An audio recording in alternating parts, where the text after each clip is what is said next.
start recording the content first. And then I will turn them over to you.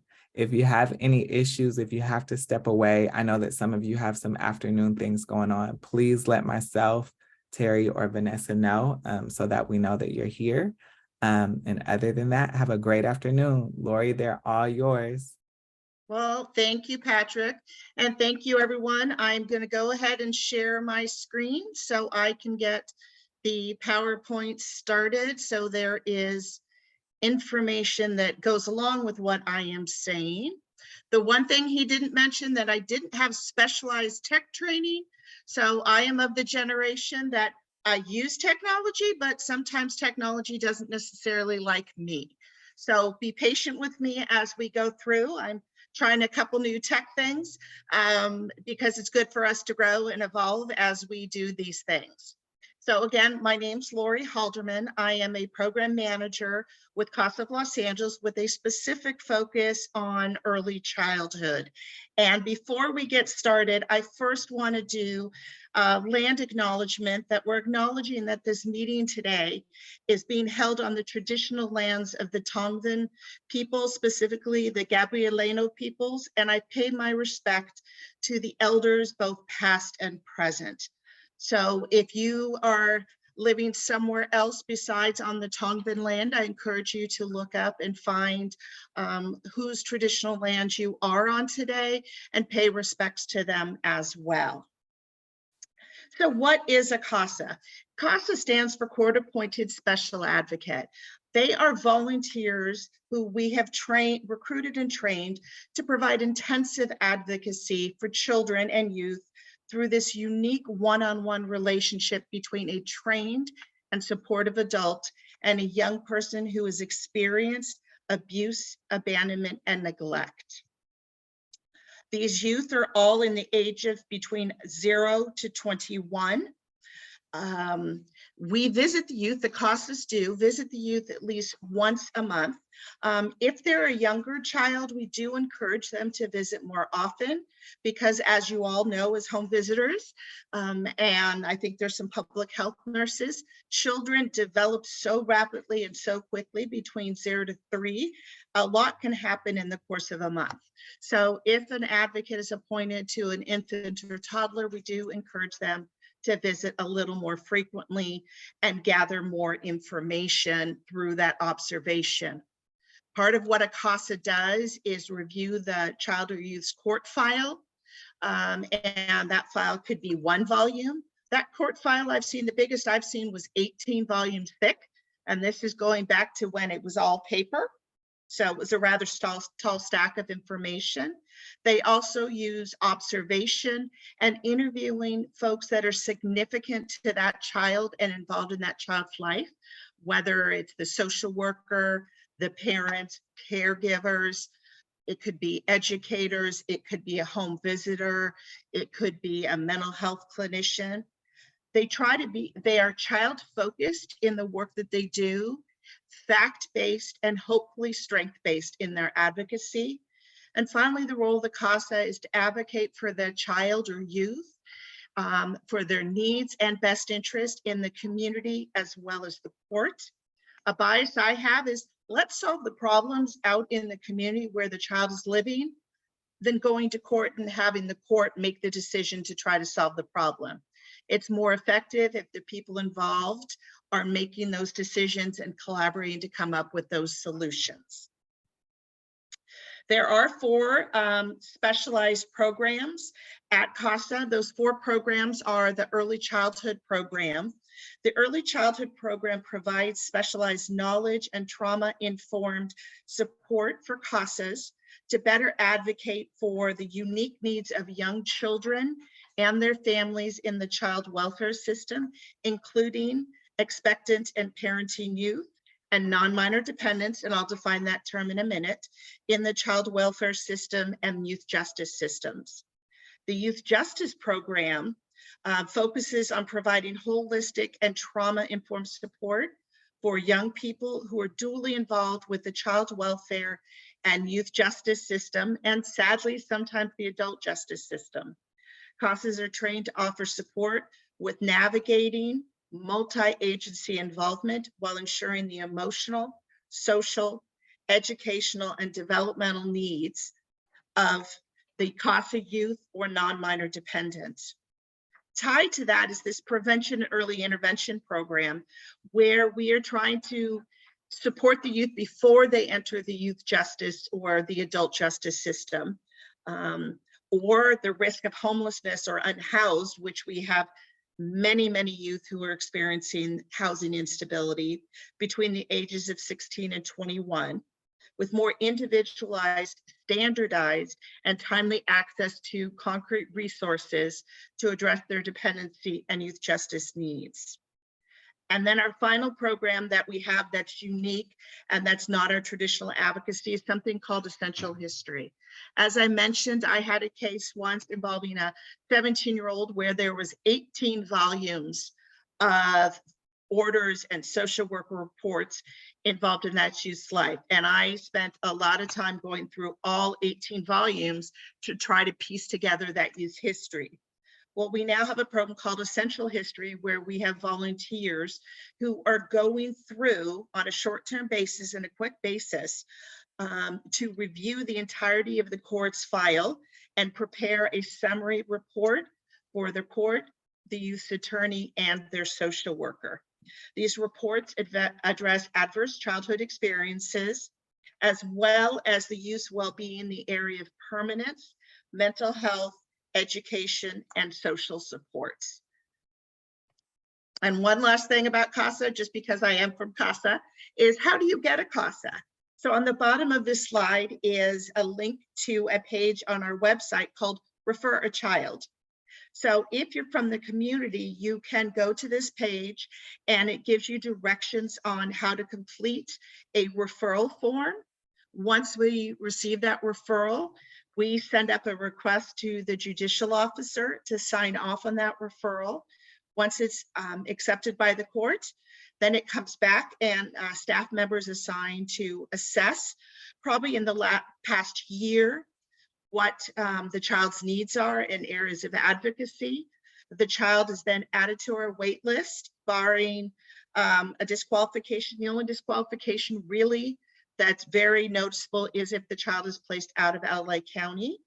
Once the assessment is done, the child is placed or youth is placed on a wait list and until they're matched with a CASA.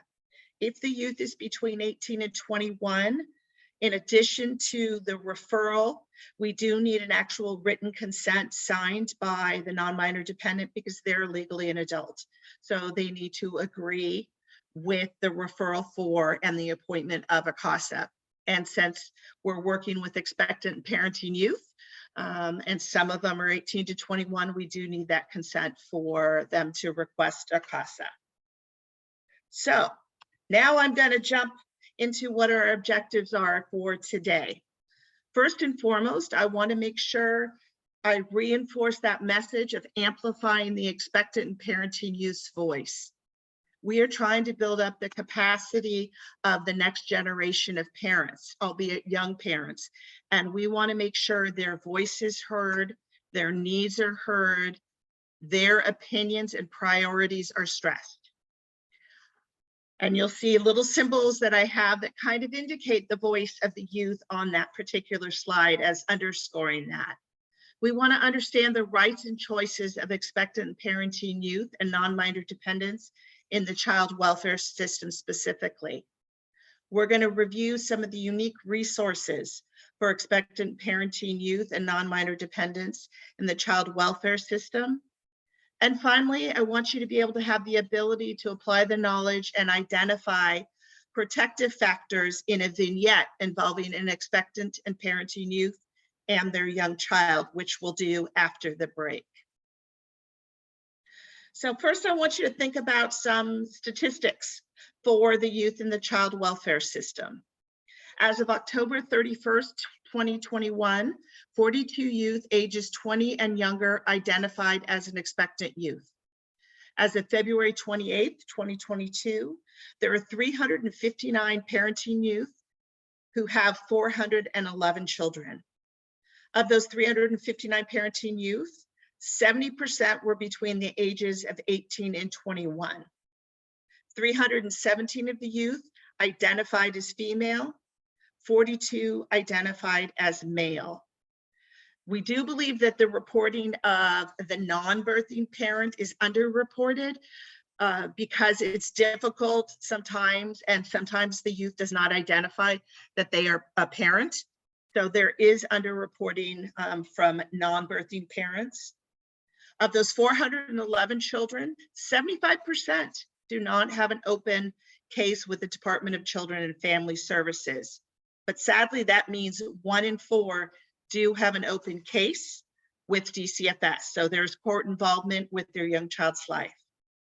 So that means 104 children with these statistics are the next generation of children to enter the child welfare system and experience trauma.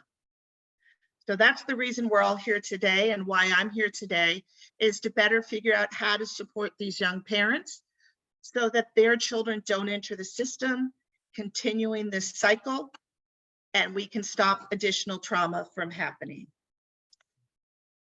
So the first thing I want to go over is strengthening families and going through some protective factors. Strengthening families underscores these 2 basic principles: that caregiving environments provide the foundation for early development. Strength-based approaches allow us to work towards a collaborative rather than adversarial relationship to help children and youth get their needs met.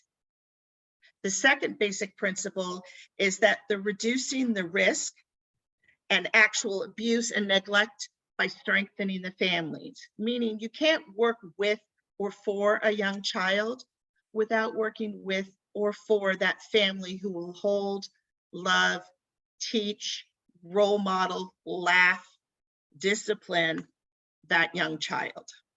So I wanted to go through these 6 protective factors. Sometimes different terms are used, but the basic concepts are still the same. So we have parental resilience, which talks about let me back up for a minute. The Child Information Gateway describes protective factors as conditions or attributes in individuals, families, and communities that promote the health and well-being of children and families. By using protective factors approach, child welfare professionals, mental health professionals, early childhood educators, and others can help parents find resources and supports that emphasize their strengths while also identifying areas where they need help and support, thereby hopefully reducing the chances of child abuse and neglect. So now let's review the protective factors. Parental resilience is the ability of the parent to cope and recover from life's stress. This can be both internal and external stress, and it is absolutely necessary for the parent to have this resilience because a young child learns to regulate their own emotions and their own behaviors through their relationship and the support of that adult. So if the parent isn't able to regulate, the child is not able to regulate. And if a child is not regulated, they're not learning, growing, and developing. The next protective factor is natural supports, or you might hear the term social supports or social connections. These are the informal connections that adults make with others out in the community. So because social isolation is strongly connected to child abuse and neglect. So we need to build up their social connections. When a young adult is in the child welfare system, you have those forced support. You have a social worker, you have an attorney, you may have a wraparound program member, a therapist that's funded through a grant that's providing those supports. But then if the court case closes, all those supports go away, leaving that youth potentially socially isolated and at greater risk. So instead, the idea is to figure out those natural supports. Is it a family member? Is it a relative, a neighbor? Is it a teacher if they're in school? Is it a faith-based institution? Who are those supports that will exist and be in place for that young parent if they were not in the system. Concrete, concrete supports and resources in the time of need directly address the risk factor of chronic stress, especially from financial stress, unstable housing, lack of food, lack of consistent access to medical care. Knowing how to access community resources, food, transportation, childcare, housing, and health services can reduce the stress of a parent and the risk to a child. Knowledge of child development and parenting. The parent needs to have knowledge of what to expect developmentally at different stages of a child's development. For example, imagine if a parent expected a 1-year-old to be potty trained and got frustrated when the baby or the 1-year-old is not using the toilet on a regular basis. Or because a toddler's favorite word is no, and a parent may not respond well to what they perceive as defiance, when instead it's a developmental step of a 2-year-old individuating themselves from the parent. So it's very important to know what to expect and what's in that normal developmental trajectory. Similarly, adolescents tend to seek knowledge and information from their peers and not other adults. So to not get frustrated when you're trying to collaborate with a parenting youth who might turn to their best friend or the well-known and always right internet for answers to their questions instead of a very knowledgeable home visitor who's sitting right in front of them. So we do need to have that knowledge and understanding of what's happening developmentally, both for the child and the parent. We also need to have the social emotional competence of the children. The children need to be able to learn to manage their own feelings and own behaviors. This competence describes the processes by which children apply knowledge, attitudes, and skills in order to understand and manage emotions, feel and show empathy for others, develop positive relationships with others, and make responsible decisions. And finally, the last protective factor is having a healthy parent-child relationship. Sometimes you'll hear this as nurturing and attachment, most likely from DCFS. Children are unique human beings. Parents need to build relationships with each of them, just like we do with other adults. Children have their own feelings, personalities, and needs. They can be full of joy and energy, or they can be slow to warm up. They need to know that they are loved, understood, and appreciated for who they are. They need to feel that they belong and have a sense of a strong individual bond with their parents or caregivers.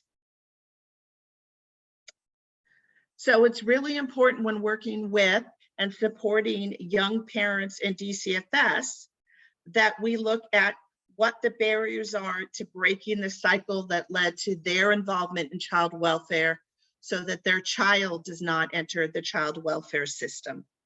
So this is where technology is going to be tested, and I appreciate your patience with you. If all of you can pull out your phone, and let's see if I can do this right, and open this up right here. And if you can go to menti.com and use the code 7367529. Patrick, could you type the code into the chat box? Because I'm going to have to switch the screen. Yep, it's already in the chat, everyone. Oh, you are so fast. Thank you. Let's see. And I think I have Menti up here. If I can move the little bar. There we go. And if you enter that, and then if you can answer the question, what comes to mind? What word or phrase comes to mind when you hear the phrase teenage parents? Lauri, And yes? question, is your Menti up? Yes, it is. Okay, so I think you're sharing the screen still with your PowerPoint. Oh, Okay, so let's stop sharing. Yeah. And this is where the tech goes sideways because I'm not a techie person. And it's hard to protect your practice. There we go. It's coming up. Here we go. Can you all see it now? Perfect. Yeah.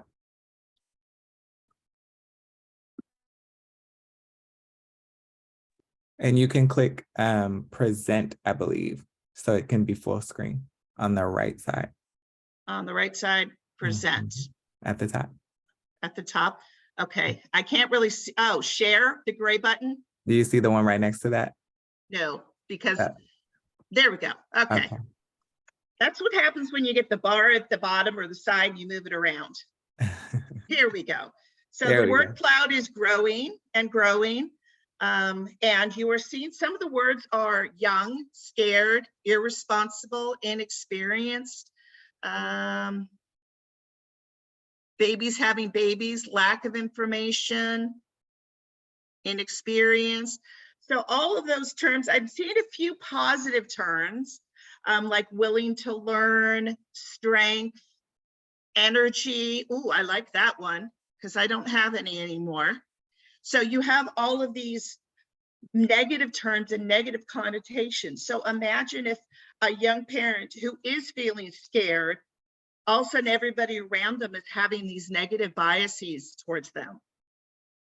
So let me go back to the PowerPoint. Here we go. And we'll go back to share screen. And we'll go here.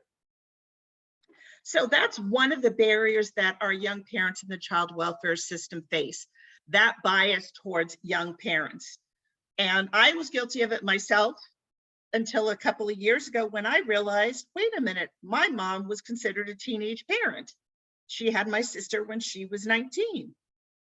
But it was more expected then and accepted then, and she had a lot more support along the way than we do now. If you think about all the advertising about how not to be a young parent and all the barriers you're going to face, you're going to stay in the low socioeconomic level. It's going to be very difficult to finish high school or to finish college. You're going to struggle. Those are a lot of biases towards young parents.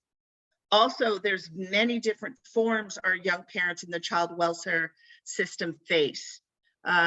Especially in terms of different forms of racism, the various overt racism, the negative terms that are used, the exclusion from activities, the comments. I'm not going to repeat certain words because they are offensive, but those are words that you will have all heard. There is disproportionality and disparity in the child welfare system. I think it's approximately 8% of the population in Los Angeles County identify as African American or Black, yet it's about 27% of the children and families in the child welfare system are part of the child welfare system. There are efforts to reduce that and to identify what the causes are and how to address them, but that's some disproportionality that's there. There are also systems where public policies, institutional practices, cultural representations that work to reinforce and perpetuate this racial inequality that our young parents and expectant parents are facing. There is historic racism that involves medical experimentation on persons of color, distrust of the healthcare workers and the healthcare community, lack of representation in the medical field. There are nowhere near the same number of doctors of color that are OBGYNs. And so if you're sitting there delivering a baby, you're not seeing the same person of the same color or cultural identification or ethnic identification as you as the patient as well. Who's here heard of the allostatic load? Any hands going up? Okay. Allostatic load refers to, yay, one person. Allostatic load refers to the cumulative burden of chronic stress from the wear and tear of stress, including stress of racism over a lifetime on the body, and the negative impact on the expectant and parenting youth.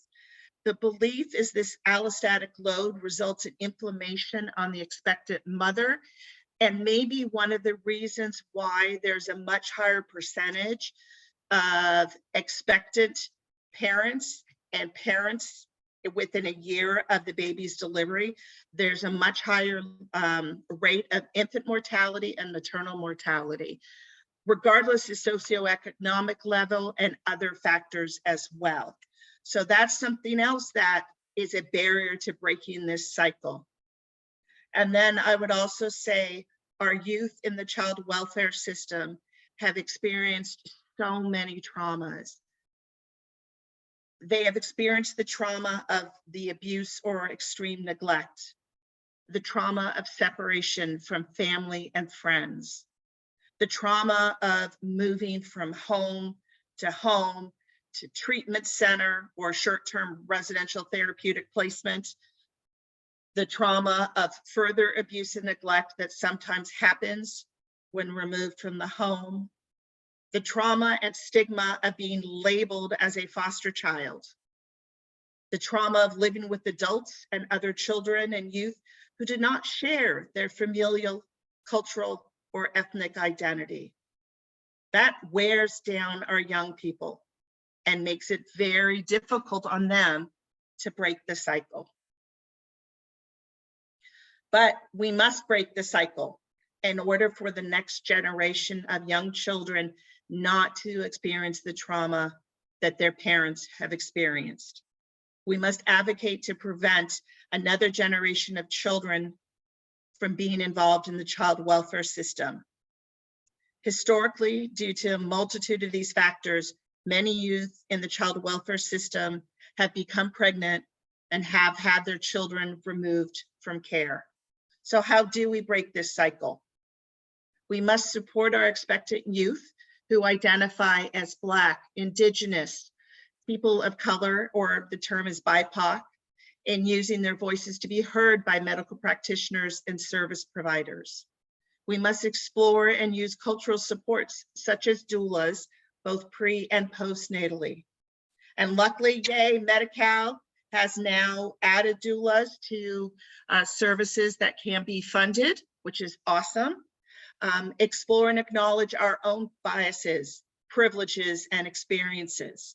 I'll share, I had the privilege of having a doctor deliver both my children who listened to me, who acknowledged when I expressed concern and something wasn't right and paid attention. I did not have to worry that I was going to be ignored or poo-pooed or considered somebody who complains because of the color of my skin.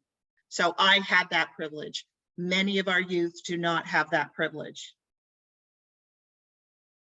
And also acknowledge the negative stereotypes and biases around young parents. As that word cloud showed, there were a lot of negative terms and stereotypes of young parents. As I shared, my mom was a teenage parent, but she went back at 40 years old and went to college and got her bachelor's and got her master's and then had a career. So she was a teenage parent, but she had a lot of support along the way, but there were not the same negative stereotypes as there are now. I just want to mention, as we go back to the doulas, that they are non-judgmental emotional and physical support and education and advocacy to the expectant and parenting youth, both before the birth, during the birthing period, and after the baby is born. Most of them are not medical practitioners, but some can be trained to be, but instead they focus on supporting the expectant parent during that process. The hope and the research is showing that the involvement of doulas is expected to, with the reduction of preterm births, C-sections, and the reduction of infant and maternal mortality.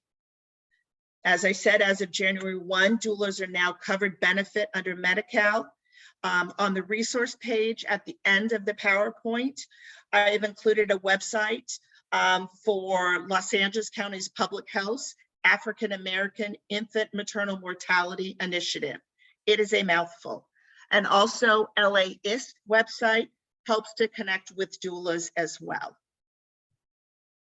So before I keep going, are there any questions of anything that I shared so far? I see some chats.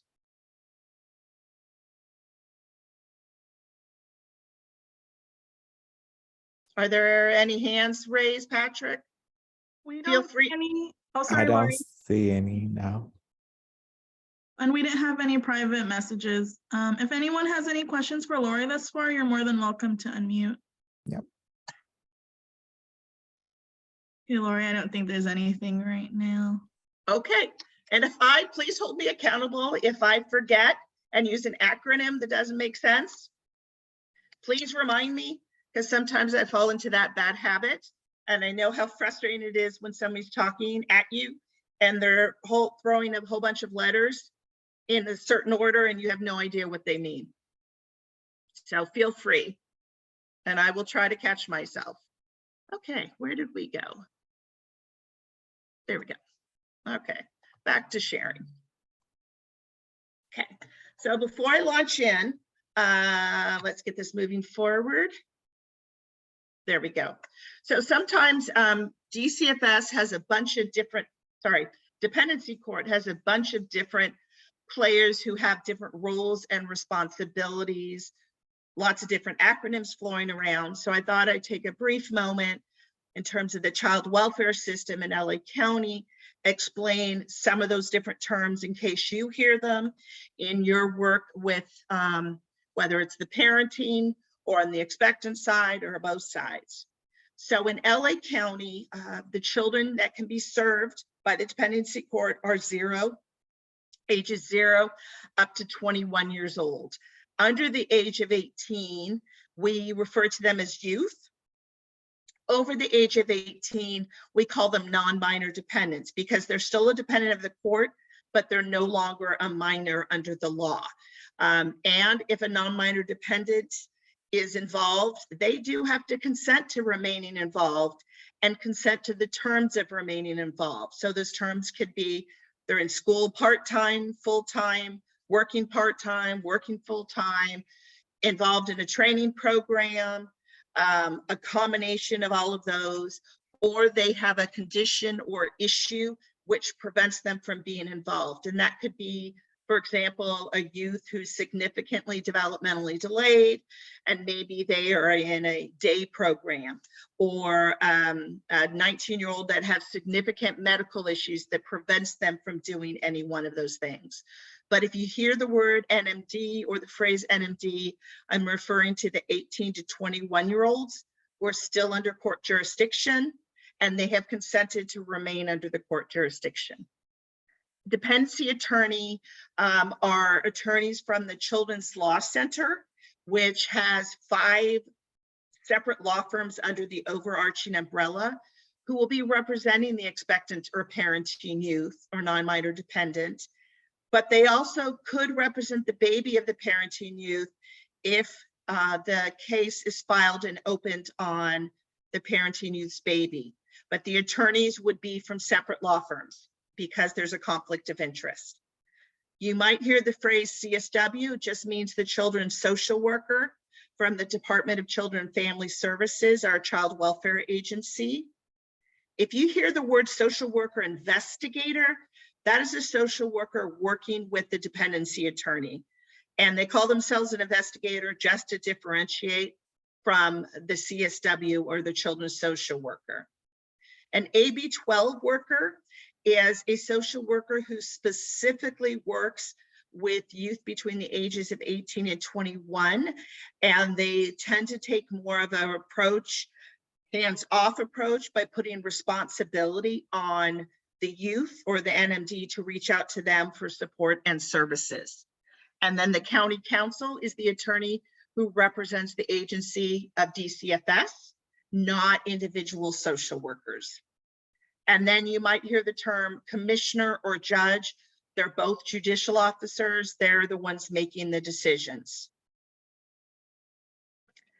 As I mentioned at the beginning, one of the most important things to help support our expectant parenting youth is amplifying their voice. They need to have an equal voice at the table and in any decisions being made. They need to be able to drive the priorities for services and decision-making.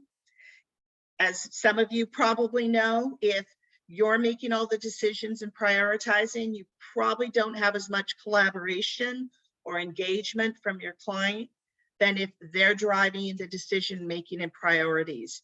Just because we have services or resources available does not mean the youth is ready or interested in those, and they shouldn't be forced to take them because they're not going to cooperate because they have other priorities. We need to focus on building their capacities, not just focusing on what they don't have, but what strengths do they have and how can we build on them? So that idea of building up those protective factors. And also ensuring that the youth's identity and pronouns are being honored throughout the process. Heard back from some parenting youth where they are non-binary and they were not being acknowledged in how they see themselves and what pronouns they want to use, and they were not feeling honored or supported in the process. Our expectant parenting youth in the child welfare system do have options and choices that they can make concerning their pregnancy. They can continue the pregnancy and keep the baby. They can continue the pregnancy, but make plans to adopt out the baby. And they also can choose, without adult consent of others, to terminate the pregnancy. And youth can consent without that adult consent at any age in California. That website there dives more into their specific rights and what is available to them. It gets a little more complicated, and that becomes a legal question when a youth is living out of state, but they are a dependent of the court. And let's say they're living in the state of Texas, which has very different laws than we do. Other arrangements need to be made, and that's when I would direct you to talk to their dependency attorney about that. The youth is also entitled to transportation to and from any reproductive health agency that they request. Yes, Karen has a question. Yeah, it says at any age in California, even so in the agency I work in, like if a client is under 12 in foster care, we will have them sign authorization things. So if a 10-year-old in the foster youth program was pregnant, they could consent on their own, because we've always kind of used the age of 12 for that.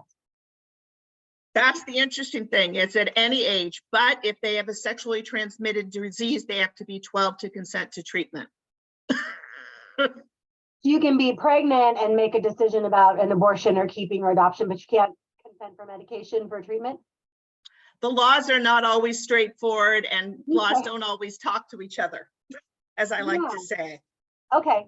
I also have a random question about the attorneys assigned to them. Is there any way to, like, that a youth could request a specific attorney? I will give you a little context. I work with foster youth as a therapist. I have one attorney involved in a case right now. She is the most involved attorney I've ever had engagement with in 20 years.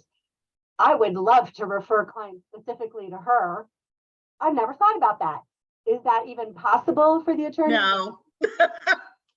It's Darn it, I was going to give her some extra business because I really appreciated her investment. So yeah. Okay. I mean, if it's a public interest law firm, that's different. But the dependency attorneys all work under, with a few rare exceptions, which is when, let's say, there's a family that has lots and lots of kids, and there's conflicts between the legal positions of the different kids, and you get to, let's say, the 10th child and they don't have enough law firms, then they do have a panel, a very, very small panel of attorneys outside.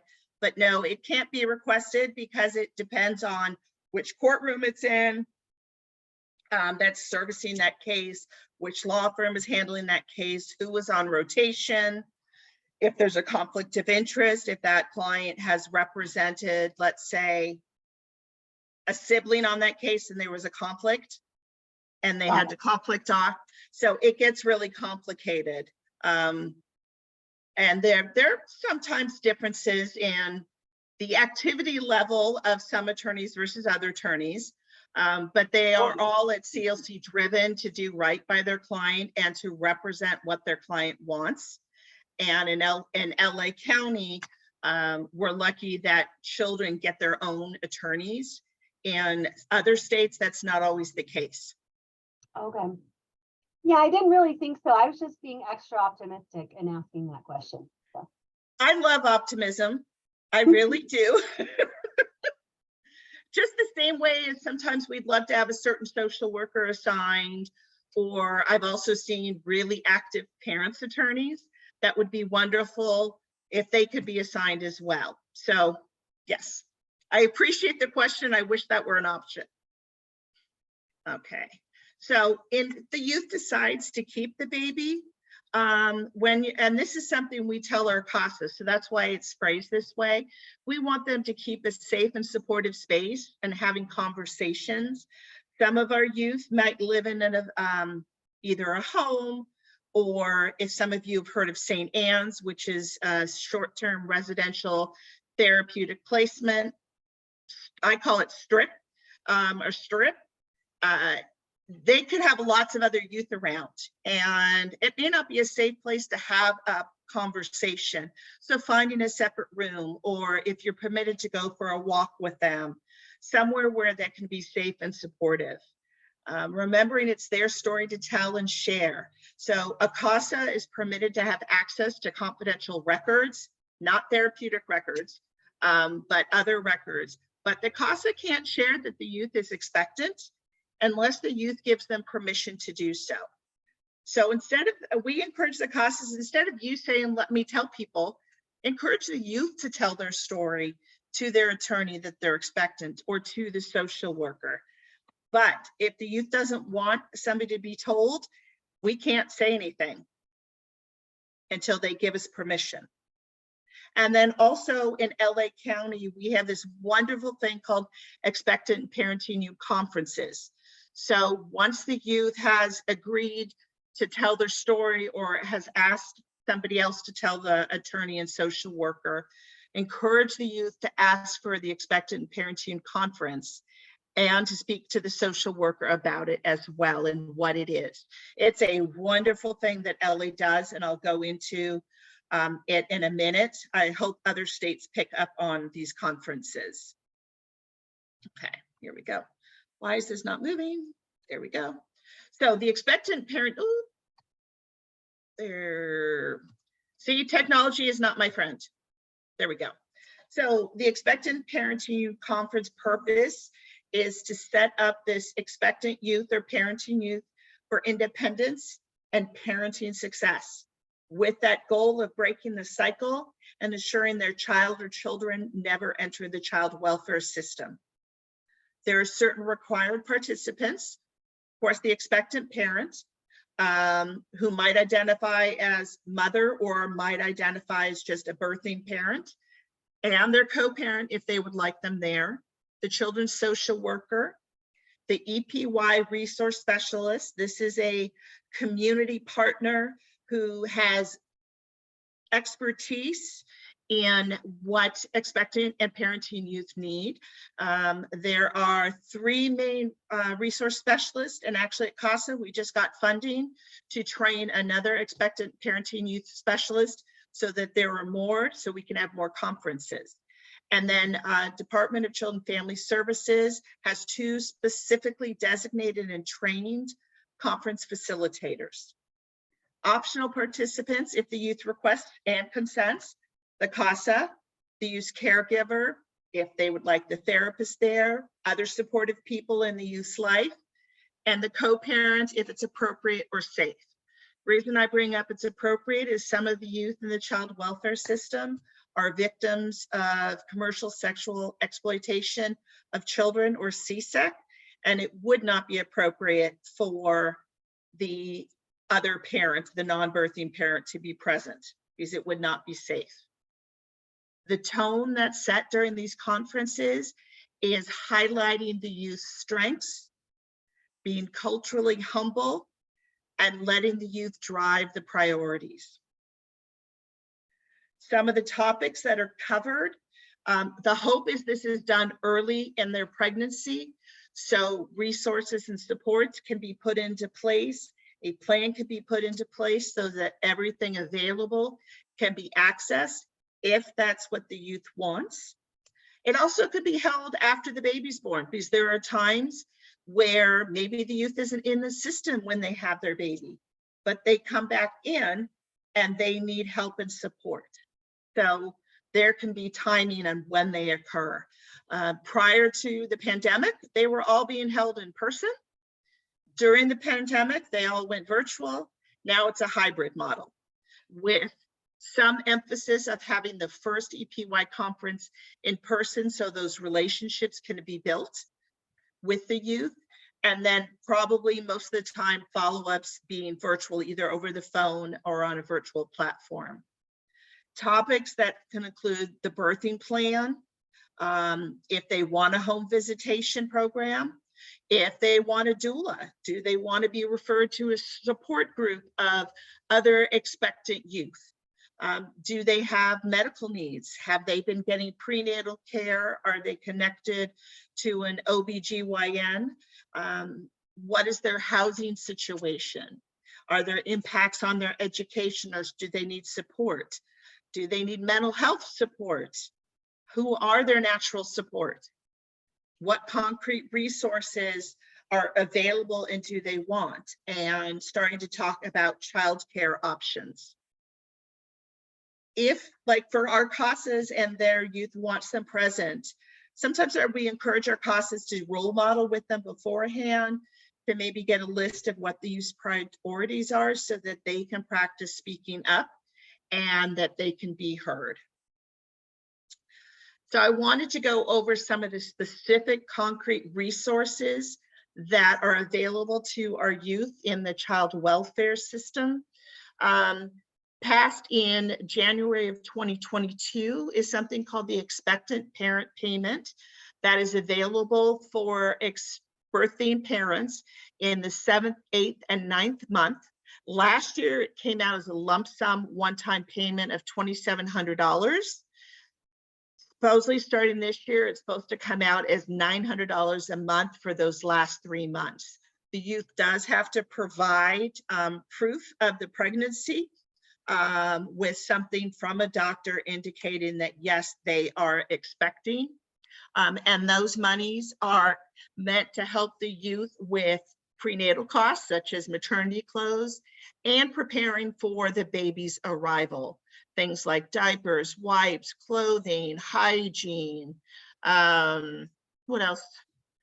Broppy pillows, stuff that they need. And I'm drawing a blank because it's been so long since my child was there. Let's say they're going to need car seats, sleep sacks, footy pajamas, have a whole long list of a baby checklist as just an example of some of the things. It's expensive preparing for and having a baby, as you all know. One of the challenges, though, is if the youth is under the age of 18, this payment is given directly to them. It's really hard for them to set up a checking account unless an adult wants to sign off on that account with them. So that is something we are looking at, and what are the legislative options, and is there a banking institution which will allow a 16 or 17-year-old to set up a checking account that no one else has to sign off on. It's not as much of a difficulty for 18 to 21-year-olds.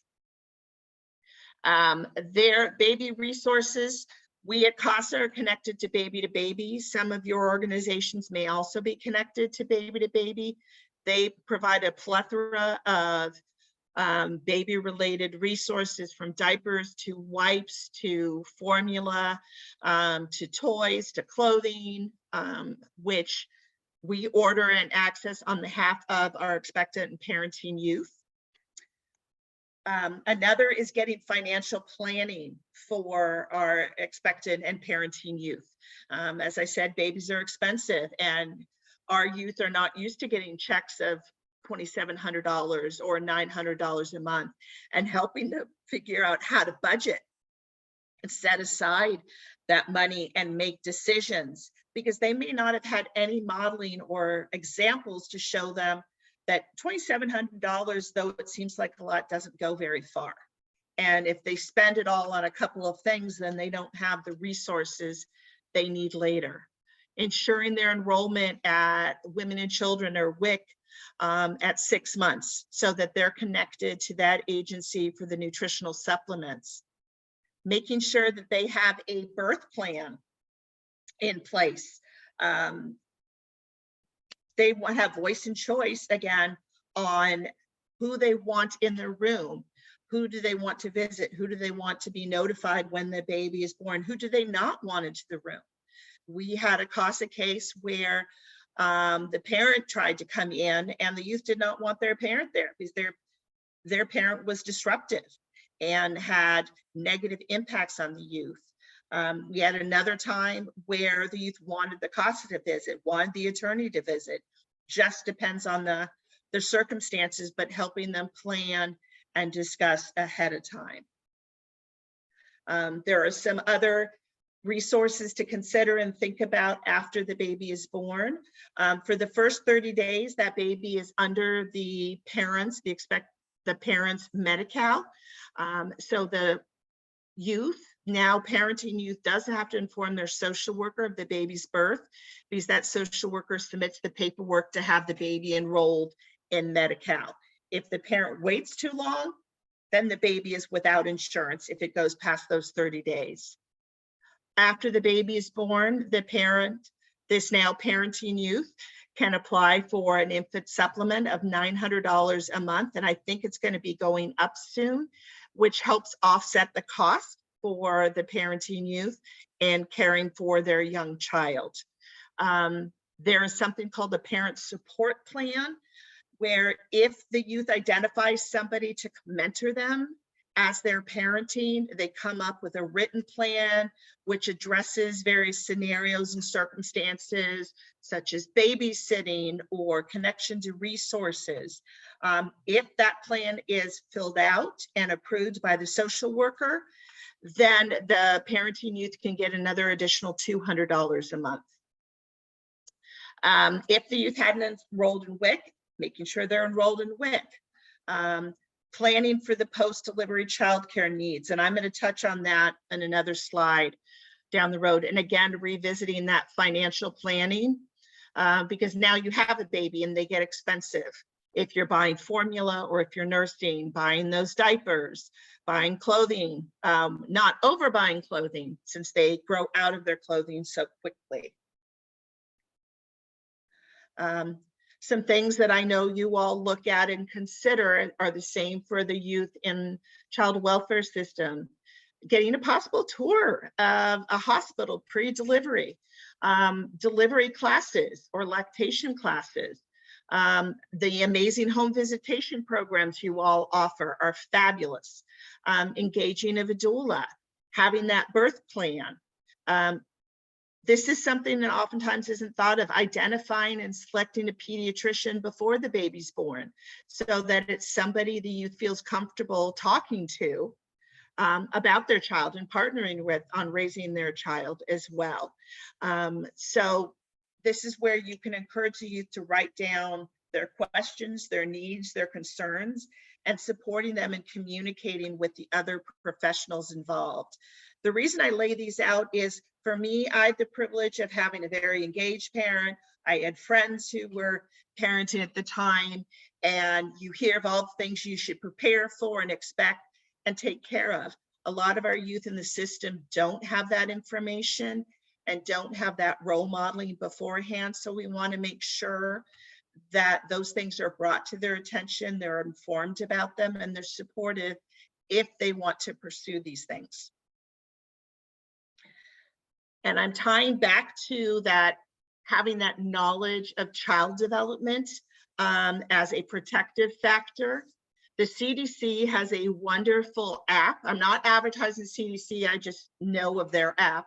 Has a wonderful app about tracking developmental milestones. And we've been encouraging our CASA youth, as well as caregivers, to download the app on their Apple or their Android and encouraging them to look at what to expect, what to take place. One, to get the youth used to watching their child and seeing what their child is doing, but also to identify if there are red flags or concerns. If, let's say, you have a 9-month-old who has not yet started to sit up, or you're making an effort to sit up, or you're noticing that a 6-month-old isn't making any cooing or baby noises or sounds, or doesn't have a reaction to the startle reflex when they're younger. Having that information is helpful in improving these young parents' capacity to seek services and supports for their young child, but also to track when maybe they're on target and then their baby goes off target and what to do.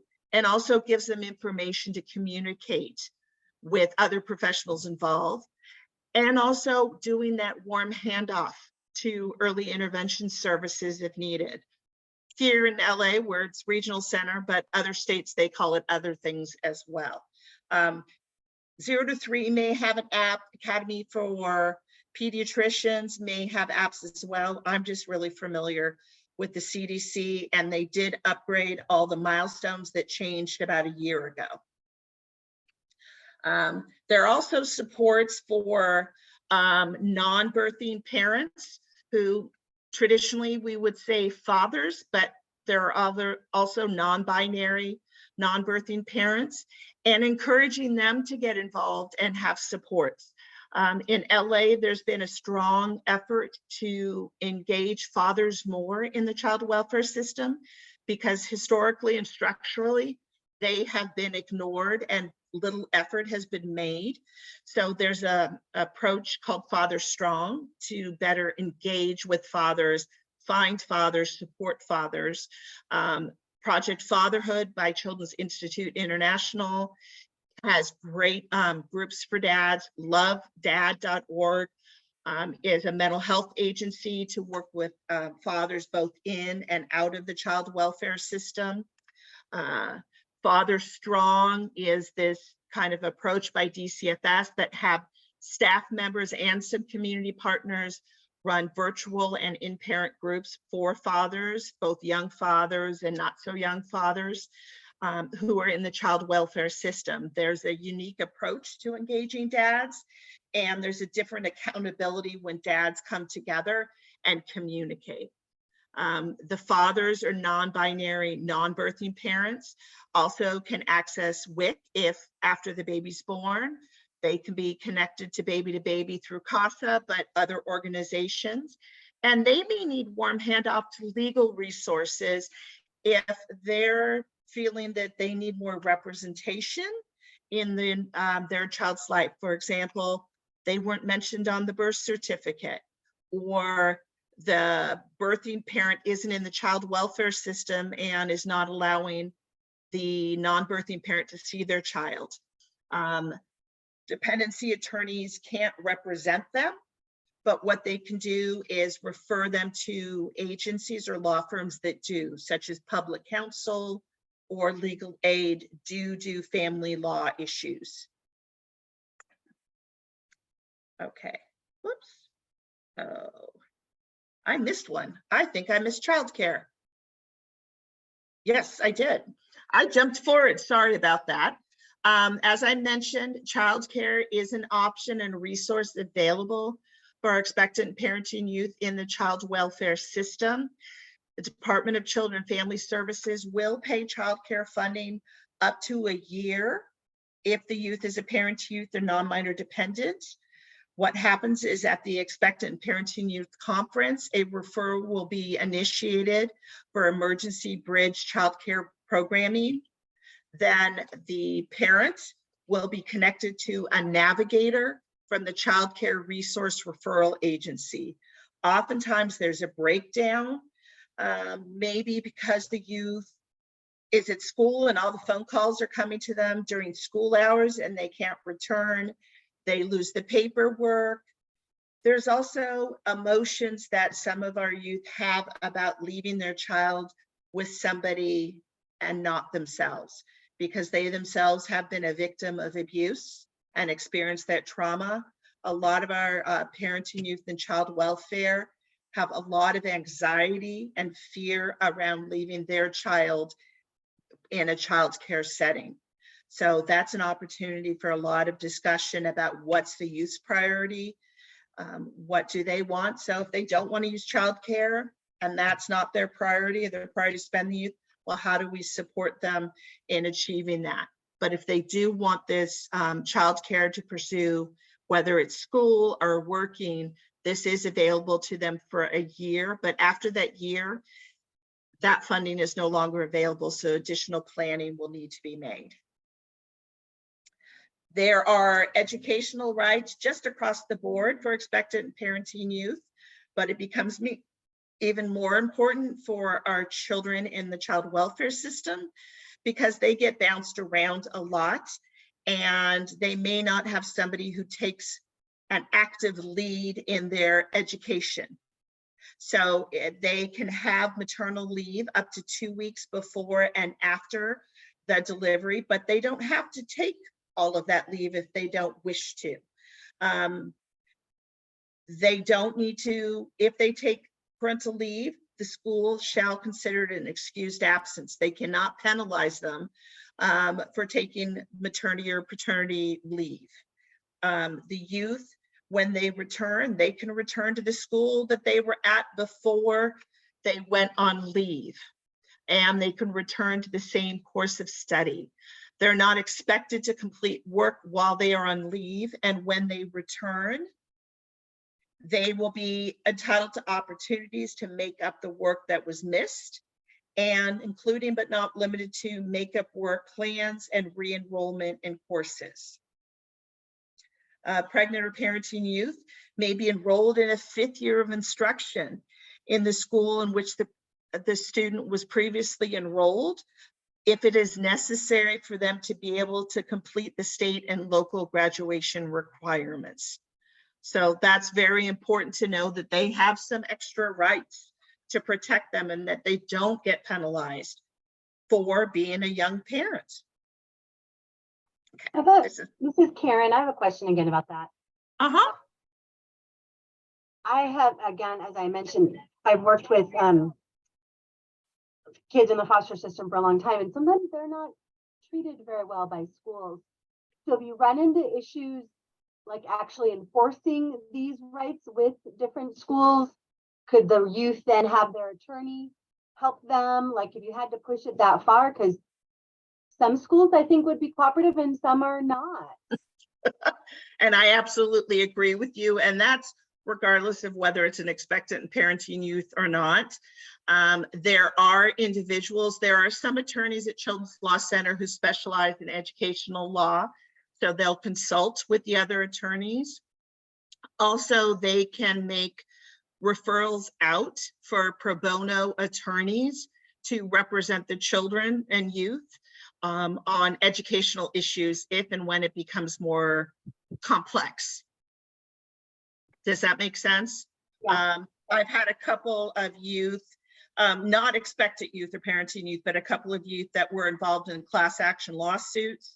I had a couple of young kids who the CASA was able to get an outside attorney whose specialty is educational law, and the district that she was dealing with later wished that they had agreed to what the advocate had requested at the beginning because it became much more costly to them by the end. And that attorney is still involved and the court case is closed. So they can, if it becomes where an outside attorney who specializes in educational law can become involved. Public Counsel, Alliance for Children's Rights do have specialty attorneys that do special education advocacy, but the youth dependency attorney does have to give consent to the referral outside. And then there's a way through the court system to get a request from a panel of attorneys to help in that way as well. Great, thank you. Yeah, there's lots of different strange things that happen under child welfare. We did this, okay. So I wanted to bring up those natural supports that I mentioned, and the specific challenges that our parenting youth face. So usually if you're parenting or you're a young parent, you have those traditional supports. You hopefully have family support. You may have neighbors or a community that you're part of that helps you when you're a young parent and you're trying to figure things out. You may be attached to faith-based organizations. You may have your friends who are helping you and supporting you. But our parenting, youth, and child welfare system don't always have those natural supports in place because they've been removed from their parents, their siblings, and they've experienced the trauma of abuse in their history. There may be a lack of connection to their culture. They may be in a resource home, otherwise known as a foster home, that's of a different cultural or ethnic background than their own. So there's a disconnect. They may be in a group setting that doesn't have that feeling of home. There may be a lot of distrust of any of the professionals that are around them, a lot of anger as well. Whoops, moved. And you also might have that social isolation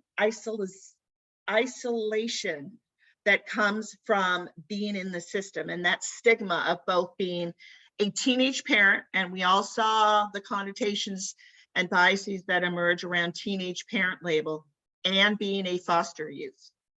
Taisha, if I'm pronouncing it right? Yes, I just had a random question. Sure. I think, are there supports in place for, let's say, teen parents that may have a type of delay or specific mental health diagnosis that can be accessed? Like, you know, I think we haven't had teens, but I think about teens that may have cognitive delays or disabilities like that. Are there, does DCFS or anything supply additional supports for that? I would suggest you research regional center if the youth is a client, expectant youth is a client of regional center, and what supports they have available. If a baby is born of an existing client of regional center, that baby is eligible for early start services because they're at risk of having that pass on to them, and that parent is going to need extra support because they have a developmental disability.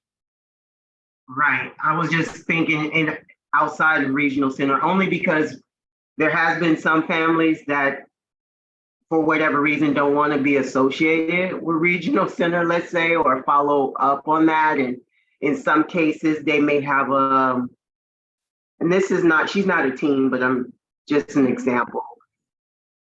She feels like she's able to do it despite her challenges, but I'm just thinking about that in the context of servicing teens. So it sounds like there's a lot of resources and supports available for teen parents. So I was just curious to know what would be offered outside of maybe regional center for that. I mean, my first thought is if it's a youth in the child welfare system, because that's where my scope of work is. There's also, if there are significant mental health issues, you might have a wraparound team or a team IFCCS, intensive something foster care treatment team, where you're going to have a therapist, a facilitator, a child behaviorist that can work with the teen as well. You could invite regional center representative to the EPY conference if the youth will consent. I've yet to see one there, but that's a creative idea of bringing them in and tapping into those supports to build up the capacity of that expectant parent who is their client as well, proactively. Thank you. You just gave me a cool idea for one of my kiddos, one of my expectant youth. But that's the challenge, because there's also the resistance to the label of being a regional center client or having a developmental disability or having special education services. And that's one of the things I want to highlight. I know I've said in here a couple places, foster youth, but I prefer to say youth in foster care because they're a child or a youth first. And being in foster care is only one part of who they are. And it's a way of reducing that stigma and isolation around our children and youth who are in foster care by identifying them as them first and not the system they're in first. But it is really difficult to build up these natural supports because of these challenges that our expectant parenting youth face who are in the child welfare system. Tamara, you have a question? Yes, thank you. If a foster youth has been in foster care since birth and they become pregnant, if they're in a foster youth program like St. Anne's, are they still eligible for the funds that you were speaking of that they Yes. could get? So that would be separate from what they got from. Oh, that's good to know. Thank you. Now, I do know it's new. So it used to be a pilot project in LA County that they started, I think in about 2018, and it was about $450 a month for those last 3 months. And then starting in 2022, because legislation was passed, it became statewide that the youth were eligible for that $700 a month for those last 3 months of their pregnancy. Now, kinks have to get worked out because when it was just LA County, the money went to the caregivers. Yeah, so that's But what it I was became- wondering. Did it go to St. Anne's? But no. But starting 2022, if they were 16, it was written, the legislation was written that it went to the youth. So that created problems for our 16 and 17, or let's say 15, 16, and 17-year-olds, because most of them don't have checking accounts. And what do you do with $2,700? Check.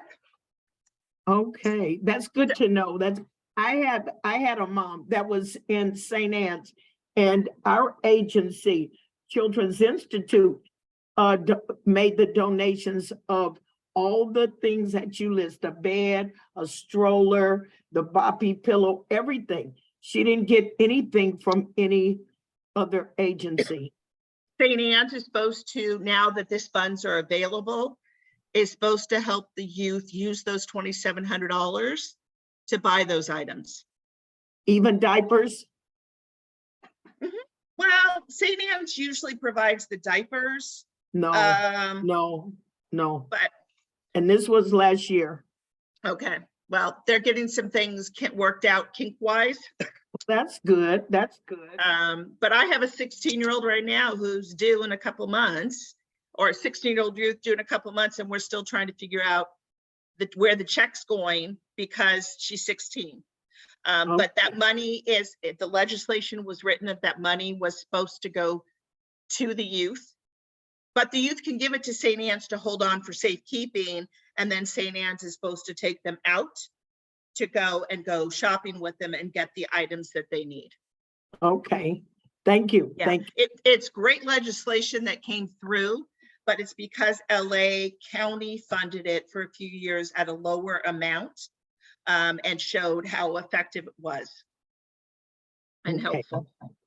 Thank you.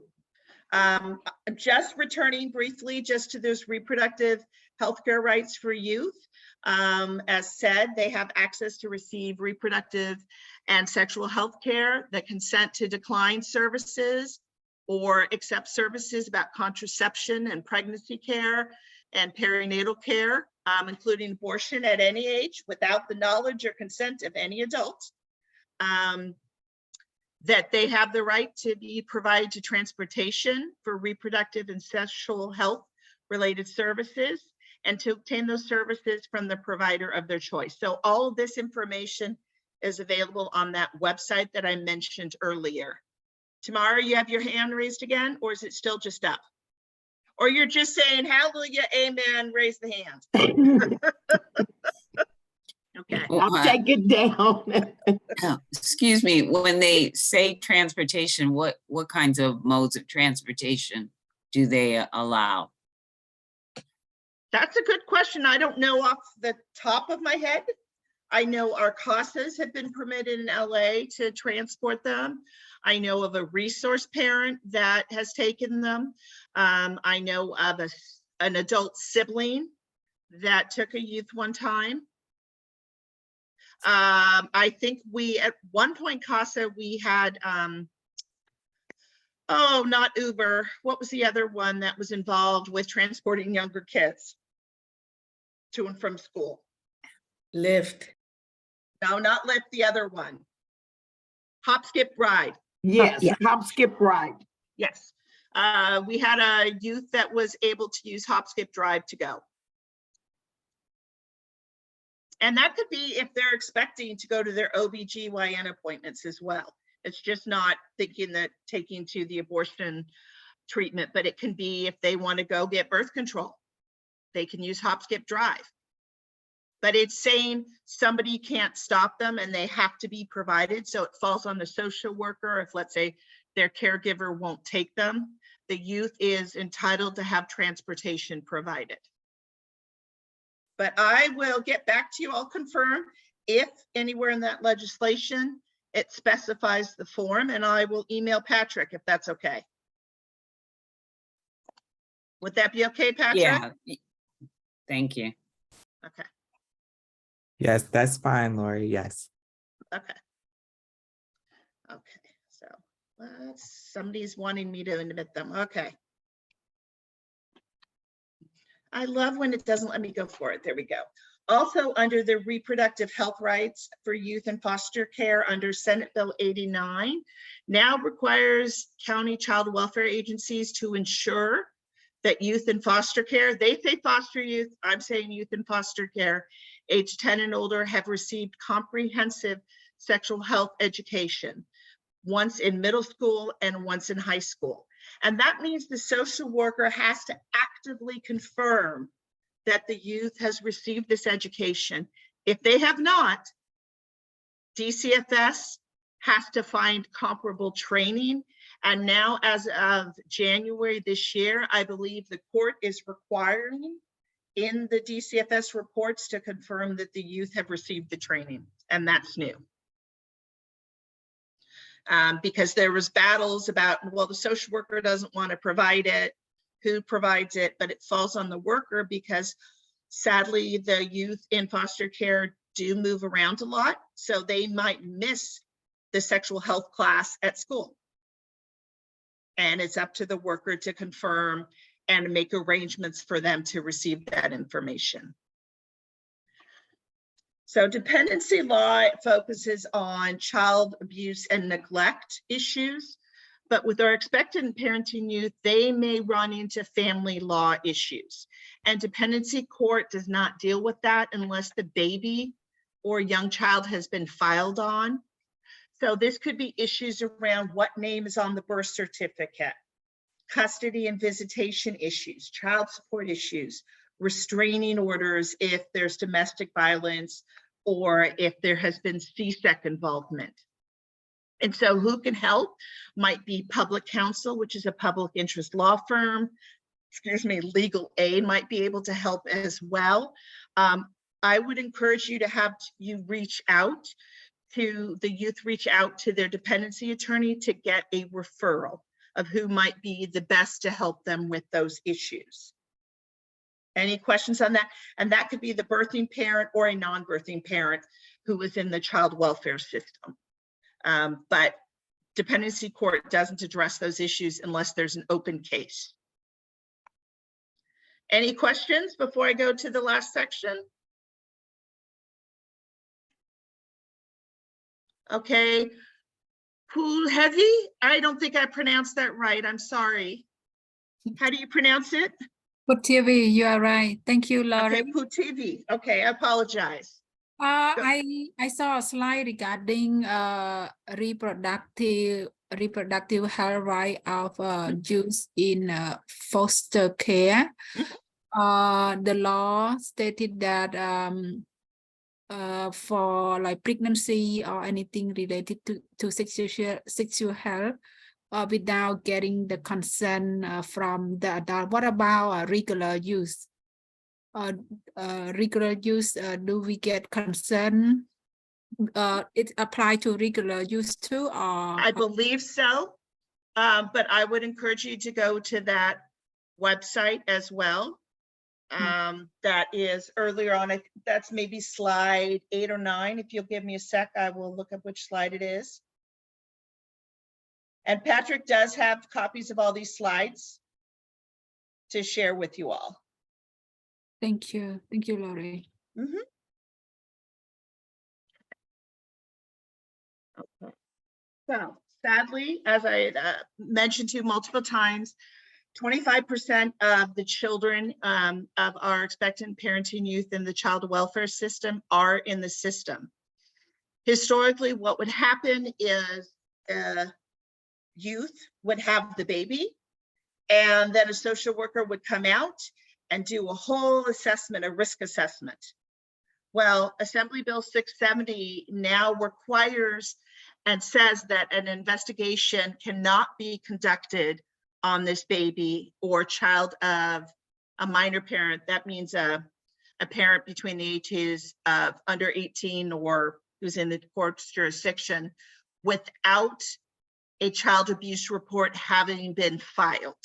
So they can't go out just because they're concerned about the parent. The social worker can only go out to investigate if a referral has been made alleging child abuse or neglect to the hotline.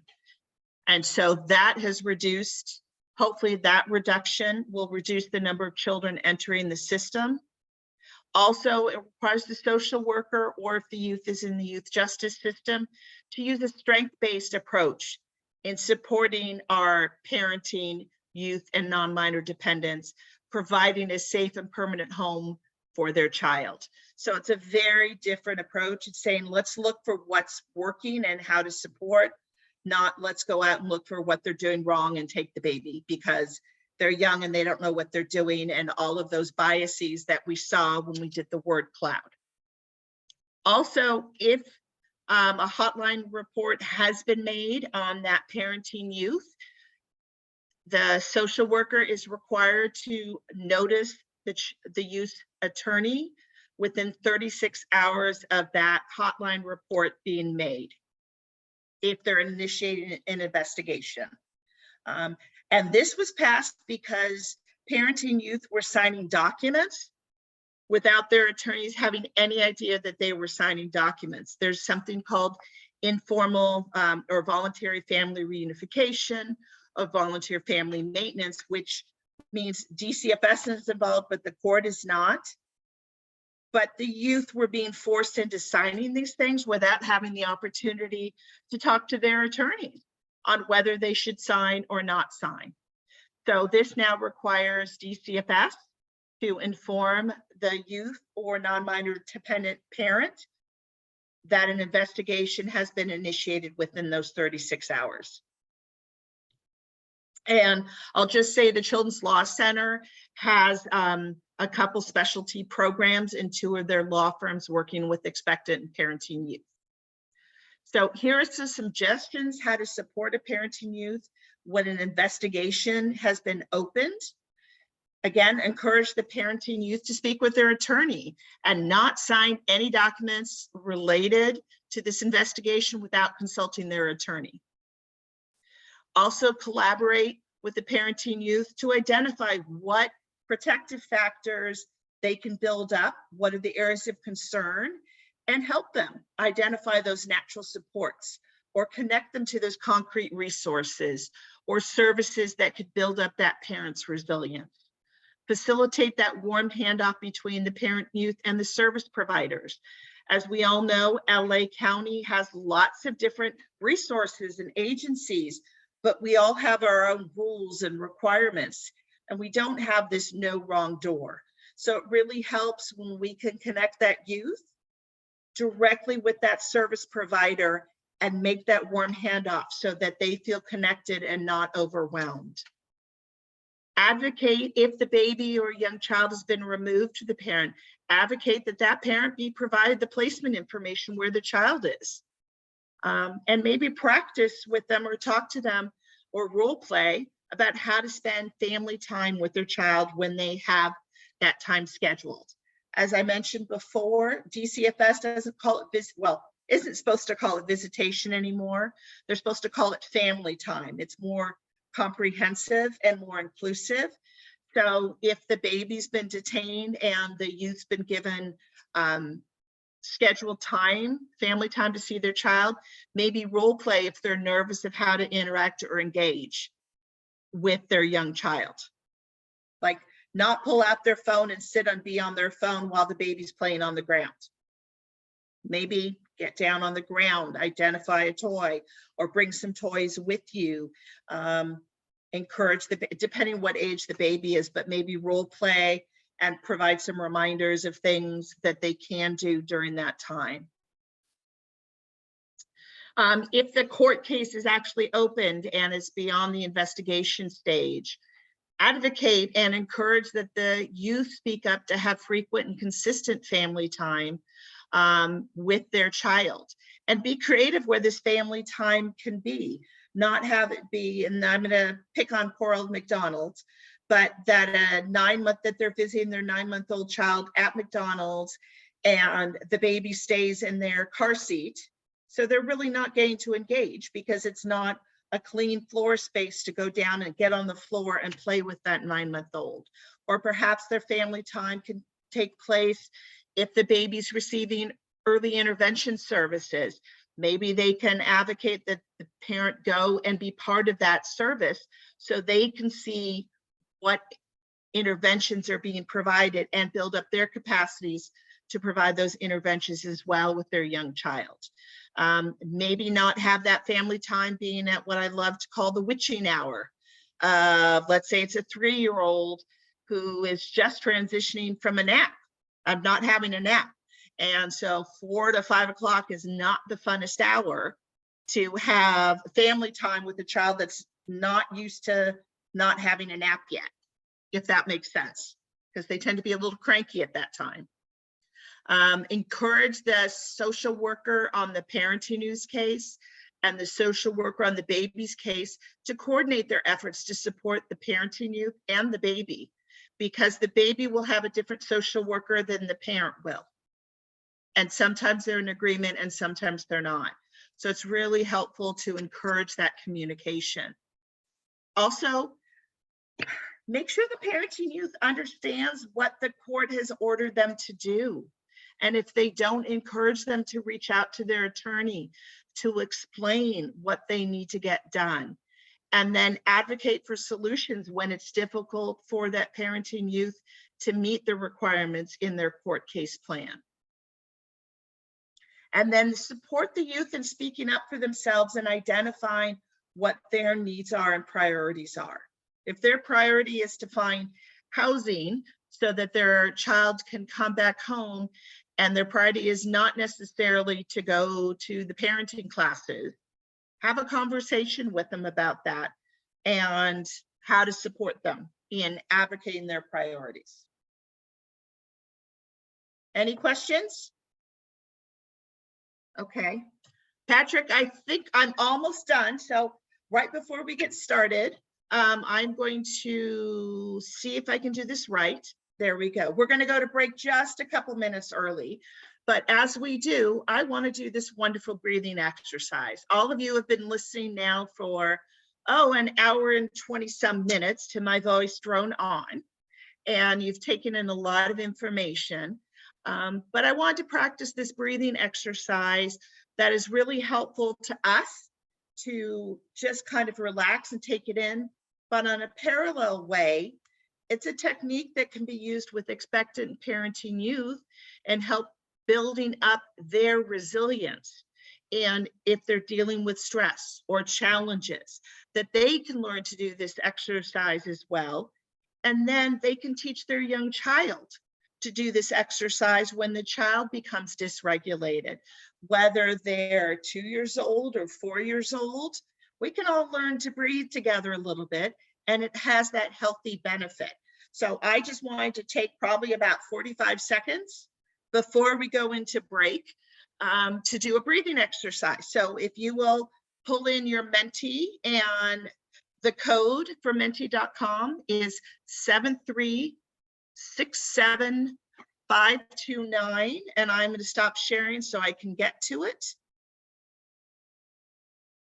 and escape that. I want to go back. Here we go. Oh, what is this doing? There we go. We're going to go to breathe.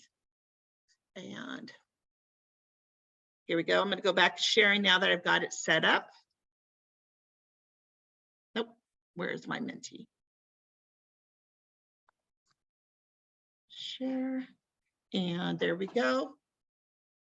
I didn't want that. Let me try. Sorry. This is my little tech problem. Okay.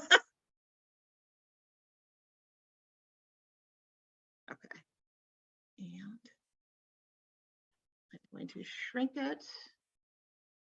Okay, here we go. Share screen. Here we go. I think I did this right. Thank you for patience. And we're going to present. And Perfect. okay, we're going to take 5 breaths together. And here we go. If I did this right. If not, I'll just count. Okay, I'm just going to count. So everybody breathe in for 3. Breathe out for 3. Breathe in for 3. Breathe out for 3. Breathe in through the nose for 3. Breathe out for 3. Breathe in for 3. Breathe out for 3. And now we are going to go take a break for 15 minutes and come back at 2:40. And we're going to do a vignette and to do some breakout room work. Awesome. So- Thank you, Lauri. Everyone, if you could return at 2:40, we'll get started on the second half of the day. Thank you.